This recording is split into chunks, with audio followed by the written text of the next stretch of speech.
महाराष्ट्रामध्ये स्वराज्य संस्थांच्या निवडणुकांना आता सुरुवात झालेली आहे. नेमके काही तास आणि आता शिल्लक राहिलेले आहेत मतदान प्रक्रियेला.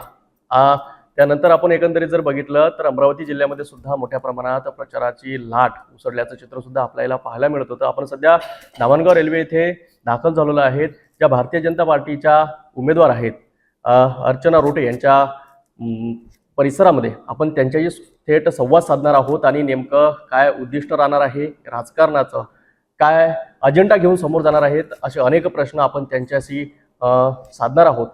ताई, काय सांगाल? सगळ्यात पहिला प्रश्न तर आमचा हाच राहील की आपला राजकारणाचा प्रवास कसा आहे? हे राजकारणाचा प्रवास कधी चालू झाला हे मला स्वतःलाही खरंच नीट आठवत नाही, कारण घरामध्ये ते सगळं होतं. पण तरी एक कॉलेज लाईफमध्ये अखिल भारतीय विद्यार्थी परिषदेच्या माध्यमातून आणि नंतर हळूहळू भारतीय जनता पार्टीमध्ये कधी काम करायला लागली तर ते मलाही कळलं नाही.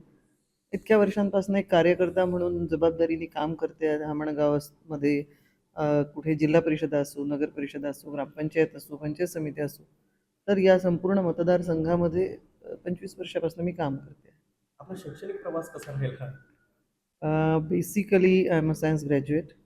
BSc कम्प्युटर्स केलं मी. त्याच्यानंतर मी मास्टर्स केलं इंडस्ट्रियल रिलेशन आणि पर्सनल मॅनेजमेंटमध्ये. आणि त्याच्यानंतर बिझनेस इकॉनॉमिक्ससारख्या विषयामध्ये मी PhD केला आहे.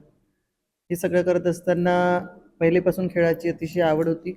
शाळेमध्ये कबड्डी असो, खो खो असो, असा जे खेळ होते ते सगळे खेळून झाले. आणि कॉलेजमध्ये मग बास्केटबॉलमध्ये सुद्धा मी युनिव्हर्सिटी प्लेयर आहे. मला कलर कोट आहे. तर स्काउट गाईडच्या माध्यमातून तेव्हा राष्ट्रपती पुरस्कारसुद्धा मला मिळालेला आहे. आणि आवड होती नेहमी शिक्षणाची, अजूनही आहे. तर बरेचसे फायनान्शियल मॅनेजमेंट असो, ऑफिस ॲडमिनिस्ट्रेशन असो, या सगळ्या याच्यामध्ये मी डिप्लोमाज वगैरे घेतल्या बऱ्यापैकी. मधल्या काळामध्ये सुतगिरणीचं व्यवस्थापन पाहत होती बरेच वर्ष. मग नंतर मध्ये मी स्मार्ट सिटी, नागपूर स्मार्ट सिटीमध्ये जो केंद्र सरकारचा एक स्पेशल प्रोजेक्ट आहे त्याच्यामध्ये सुद्धा HR हेड म्हणून काम केलं. आणि पुन्हा एकदा मग इथे दादांनी म्हटलं, काही कार्यकर्त्यांच्या आग्रहास्तव तिथे पुन्हा रिझाईन करून मी पुन्हा इकडे परत आले.